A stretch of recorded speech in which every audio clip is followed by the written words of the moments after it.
Chairman PTI इस वक्त कहाँ हैं, किस हाल में हैं और अब आगे उन्हें कहाँ ले जाने की तैयारी की जा रही है और क्यों। दूसरी तरफ चेयरमैन को सजा देने वाले जज साहब लंदन रवाना, मगर वहाँ उनके साथ क्या मसला बड़ा दरपेश है और 5 तारीख को ही फैसला क्यों सुनाया। बड़ी डिटेल्स सामने आई हैं। बिस्मिल्लाहिर्रहमानिर्रहीम। ब्रेकिंग ऑलवेज के साथ नाजरीन इकराम, मैं हूँ फैसल सैयद। उम्मीद करता हूँ आप जहाँ भी होंगे रब ताला की पनाह में आफियत से होंगे। चेयरमैन पीटीआई को जेल में डालने के बाद भी चैन नहीं आ रहा, न सज़ा देने वालों को न सज़ा दिलवाने वालों को।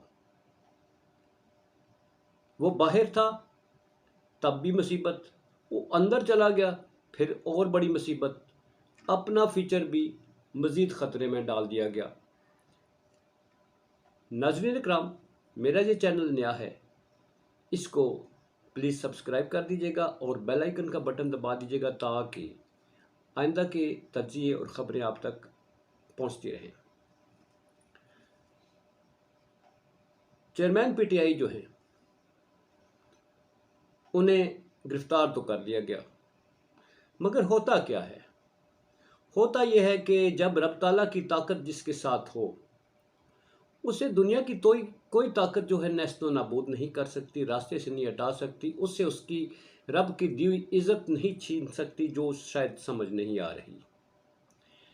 ताकत देने वाला और लेने वाला भी रब की ज़ात है। कुछ ताकत रखते हुए भी नाकाम होते हैं, कुछ ताकत ना रखते हुए भी कामयाब होते हैं और सुरखरू होते हैं। ऐसा ही कुछ पाकिस्तान में इस वक्त सियासत में चल रहा है। चेयरमैन पीटीआई को गिरफ्तार तो कर लिया, गिरफ्तार करने वाले साहब जो हैं वो लंदन में गए, तो उनके साथ क्या हुआ इस पर बात करते हैं। गिरफ्तार तो कर लिया गया, अब गिरफ्तारी के बाद मसला ये पड़ा हुआ है कि जब भी कोई स्टेप ये गवर्नमेंट उठाती है तो वो ये खुद 10 गुना नीचे चली जाती है और उसे 20 गुना ऊपर कर देती है। यही कुछ चल रहा है, ये परेशानी है। फिर अब यह है कि गिरफ्तार कर लेने के बाद जो मकासद थे वो ये थे कि गिरफ्तार कर लेंगे, प्रेशर डालेंगे, जो यहाँ का जाबराना निज़ाम है वो वहाँ पर लागू करेंगे, कुलिये चलाएंगे और चेयरमैन पीटीआई 1-2 दिन में रास्तों के बाहर आ जाएगा। नहीं, उन्हें इस वक्त तनहा रखा गया है।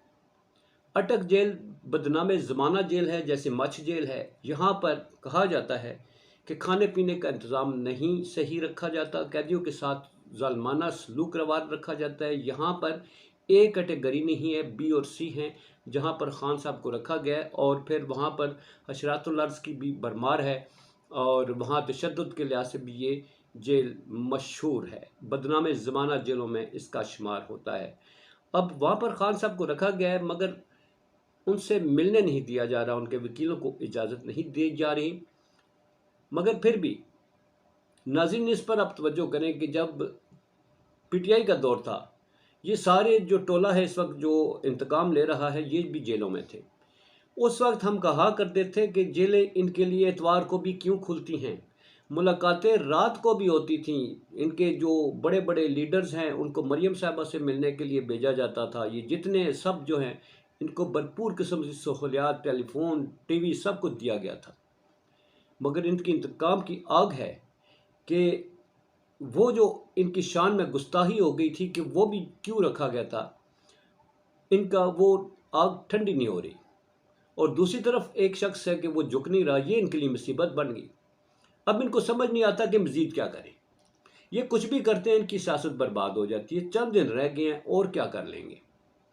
वो तो कह चुका है कि मुझे लगा दे, फांसी पर चढ़ा दे, मगर मैं सौदा नहीं करूँगा, मैं भागूंगा नहीं, मैं झुकूंगा नहीं। मैं कौम के साथ जो मेरी कमिटमेंट है, जो मुल्क के साथ मेरी इस वक्त अपनी वाबस्तगी है, उस पर मैं कोई सौदा नहीं करता। वरना सौदा करने वाला होता तो बहुत फ़ायदे में रहता। वो लंदन भी जा सकता था, दुनिया में कहीं भी जा सकता था। वैसे भी उसको पाकिस्तान की गंदी सियासत में आने के बगैर ही अल्लाह ताला ने उसे बड़ा कुछ दिया हुआ था, शोहरत, ताकत और पैसा, हर चीज़ से नवाज रखा था, मगर उसे एक जुनून था कि पाकिस्तान में आकर मैंने कुछ करना है। मगर इस गंदे निज़ाम, इस करप्ट ज़दा, इस बोसीदा निज़ाम से टकराने की जो कीमत अदा करनी पड़ी है, शायद वो आने के बाद इस निज़ाम को किसी सही सिमत पर डालने में कामयाब हो जाए, क्योंकि यहाँ माफियाज़ का राज है। माफिया से टक्कर लेने वाला खुद जो है वो इतना अरसा सर्वाइव नहीं कर सकता जिस तरह के उसने सर्वाइव किया है। तमाम तक पूरी ताकत इस गवर्नमेंट के सारे अदारे एक शख्स के खिलाफ, मगर नाकाम। क्यों? इसलिए कि जिसके साथ रब ताला की ताकत होती है, सारी दुनिया की ताकतें मिलकर भी उसका बाल नहीं बिगाड़ सकती। आपने जेल में डाल दिया, अब आगे क्या होगा? ये बड़ा इंटरेस्टिंग है कि अब आगे क्या होगा। मगर नाज़रीन इकराम, इंटरेस्टिंग बात यह है कि पहले कोट लखपत में रखने के बाद अडयाला का सोचा गया, अडयाला से अटक ले जाएगा। अब आगे की मंजिल जो है वो फिर सोचा जा रहा है कि अडयाला जेल में लेके आए। जरदारी साहब की ख्वाहिश थी कि मच्छ जेल में कोयटा मुंतकिल किया जाए। एक दफ़ा उन्होंने कहा था कि एक दफ़ा तुम अंदर आ जाओ तो फिर हम आपको मज़ा सिखाएंगे। मज़ा तो उनको सिखाया जाता है जो जेल में बर्गर की डिमांड करते हैं, जो कहते हैं नाश्ता मेरा लाहौर से आएगा, पाए मेरे लाहौर से आएंगे। सबक उनको सिखाया जाता है कि पाए बंद कर दे, नाश्ता बंद कर दे। मगर जो ज़मीन पर लेटने वाला बंदा है, जो भूखा नंगा रहने का आदी है, उसे कोई फ़र्क नहीं पड़ता, उससे आप क्या मज़ा सिखाएंगे? जो मौत से भी नहीं डरता। आप तो मच्छर से डाल जाते हैं जेल में। मच्छर साला जो है वो हिजड़ा बना देता है।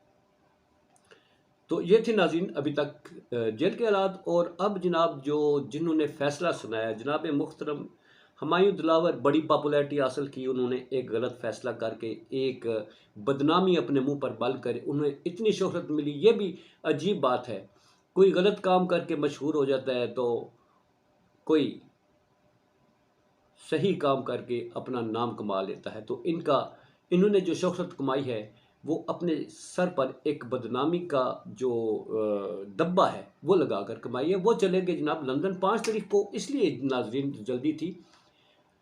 वो नाजरीन क्यों नहीं उन्होंने मौका दिया? हाई कोर्ट के हुक्म को उन्होंने बलाए ताक रखा, सुप्रीम कोर्ट का सबको उन्होंने कहा जाओ बाढ़ में।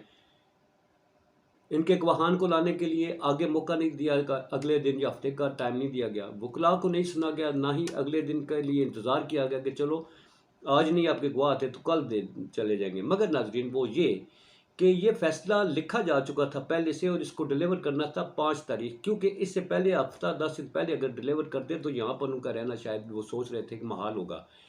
उनके लिए जो टिकट बुक करवाई गई थी एक कोर्स में जाने के लिए लंदन में, जो इनका जस्टिस और पीस का शायद कोई इस तरह का वहाँ पर कोर्सेज होते हैं इनके जुडिशरी के, दुनिया के बेहतरीन जो जजेस होते हैं उनका वहाँ पर नाम दिया जाता है।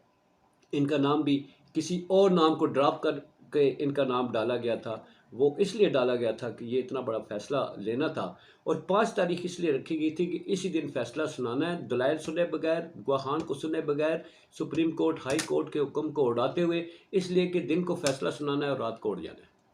ऐसा वो कर तो गए, मगर अब जो उनके ख़िलाफ़ हज़ारों खतूत उस यूनिवर्सिटी को इनकी शिकायत के जा रहे हैं कि इन्होंने ह्यूमन राइट्स के हवाले से जो यहाँ वायलेशन की हैं, जो यहाँ पर जस्टिस के साथ जो इन्होंने खेला है, जिस बुरे तरीके से खेला है, जिस तरीके से जस्टिस को इन्होंने पामाल किया है, जिस तरीके से इसने राइट्स को उड़ा के रख दिया है, वो खतूत उस यूनिवर्सिटी में इनके वहाँ अभी कोर्स शुरू होने से पहले ही पहुँच गए। 14वां कोर्स है वहाँ पर जिसमें इनको ऑनर दी गई थी वहाँ भेजने के लिए, और वहाँ पर इनके पहले ही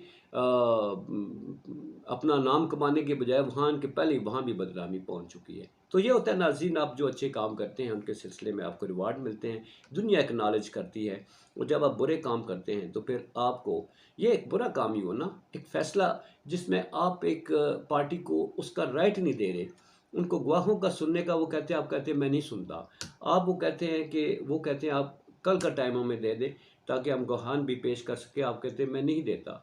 फिर वो कहते हैं वकील साहब का इंतज़ार कर लें, सुप्रीम कोर्ट में वो आ जाए तो फिर सुन लें, वो कहते हैं मैं नहीं टाइम देता। 1 घंटे का टाइम देते हैं और इसके अंदर अंदर फैसला सुना देते हैं। तो यह है नाज़रीन कहानी उनकी।